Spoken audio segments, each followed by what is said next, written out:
Everyone, so welcome to my channel. It's me Prakriti, हैन.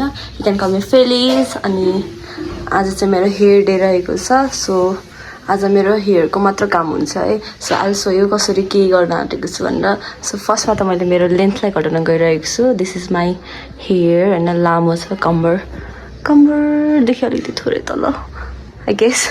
अनि अब यसलाई कट लेट्स सी हैन आजको चाहिँ हेयर टर्न आउट चाहिँ कस्तो हुन्छ है त. Stay tuned छु. And this is my length हैन. हेयरको लेन्थ चाहिँ यत्रो रहेको छ. अनि मैले पार्लरमा आएको छु अनि मेरो हेयर चाहिँ यत्रो पर्छ सायद है. लेट्स सी कस्तो छ. एक्साइटेड नर्भस पनि छु किनकि मलाई लामो हेयर मनपर्छ. तर मलाई चाहिँ ड्याडीले चाहिँ सजेस्ट गर्नुभएको छोटो कपाल गर्नु. तर मम्मीले चाहिँ मानिराख्नु भएको थिएन र पनि मैले छोटो कपाल चाहिँ गर्ने डिसाइड गरेको छु. लेट्स सी कस्तो हुन्छ है त.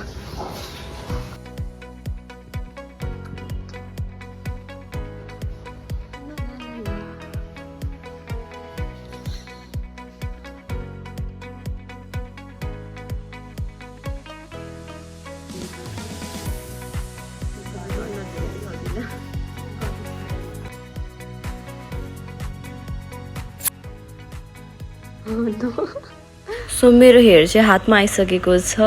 And then really nervous this time. कस्तो चाहिँ भइरहेछ हेयर भनेर. हातमा त कपाल आइसक्यो है. तर पछाडि कस्तो देखिरह होला लास्टै टेन्सन लागिरहेको थियो है. तर ट्रस्ट द प्रोसेस भन्छ नि. So I will do that. पुरा एक्साइटमेन्ट झल्किरहेछ क्या मेरो अनुहारमा पनि. पुरा लाइक हुन्छ नि मस्किरहेको छु. लाइक सरप्राइज अनि कस्तो होला टर्न आउट कस्तो होला भन्ने त्यो जिज्ञासा सब कुरा भइरहेको थियो क्या म भित्र चाहिँ.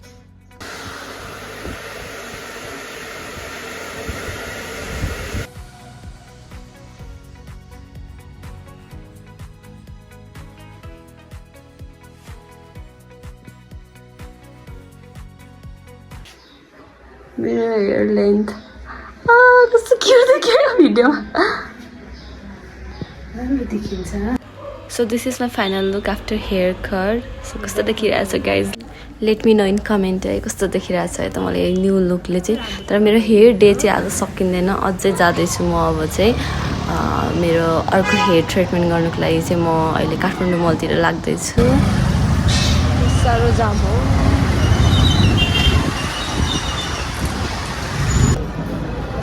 So I am in Kathmandu mall होइन. लेफ्टबाट जानु होला. सो म चाहिँ पार्लरभित्र पुगेर नि मेरो हेयर वास भइसकेर अब ड्राई गर्न लागिरहेछ. अहिले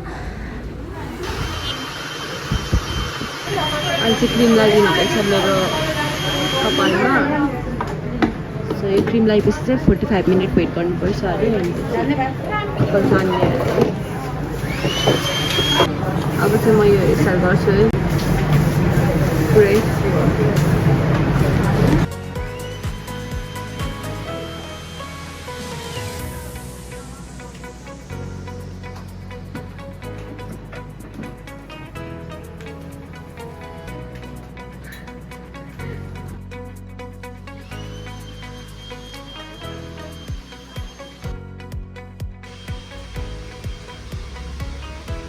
सो अब चाहिँ मेरो कपाल तान्नु स्टार्ट भइसकेको छ. एन्ड देन फेरि 2जना भएर तान्न थाल्नुभयो. अब यतिखेरसम्म त नर्मलै थियो. त्यसपछि 3जना भएपछि मेरो कपालै निस्केला जस्तो भइरहेको थियो. र नि केही छैन. टर्न आउट चाहिँ राम्रो हुँदैछ भनेर मेरो प्रोसेस ट्रस्ट गरिरहेको थिएँ. सो अहिले फेरि मेरोमा हेयरलाई वास गरिसकेर म बसिरहेको छु. अनि बोर पनि भइरहेको थिएँ बेला बेला. तर फेरि यो पोइन्ट आएपछि चाहिँ आइ चिलिङ राइट नाउ हुन्छ नि. मजा आइरहेको छ. Enjoying right now.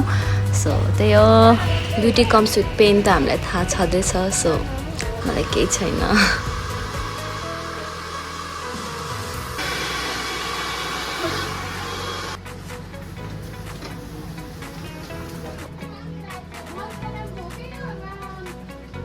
So finally अब चाहिँ मेरो हेयर रेडी भइसकेको छ. अनि मेरो हेयर डे चाहिँ आजको लागि यतिमै अफ हुन्छ. So how am I looking. Final result कस्तो लाग्यो तपाईँहरूलाई प्लिज भनिदिनु होला. So that I will know म कस्तो देखाएको छु. एन्ड अहिलेको लागि चाहिँ बाई बाई. मेरो भ्लग इन हुन्छ.